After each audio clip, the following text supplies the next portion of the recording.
ամոթով գանկնելու եք ամոթի աթորին արջև։ Սիրեներ այսօր կգանկնենք այն բահուն, երբ Աստծո ցայնը այլևս չի խնայեր մեղանչող հոգևորականին։ Այն ցայնը, որ տարեր շարունակ մեղմ կհնչեր, հրավիրելով զղջման, այսօր գայծակի պես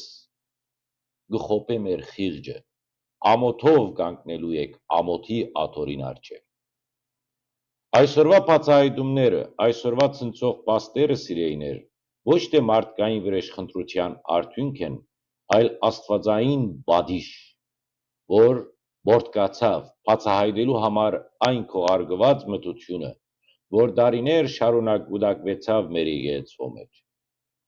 Աստված չլրեց, նա միայն սպասեց, որպեսզի ինքը բացահայտե, ով է մաքուր եւ ով է բղծված։ Մաղաքիա մարգարեն իր երկրորդ գլխի մեջ խիստ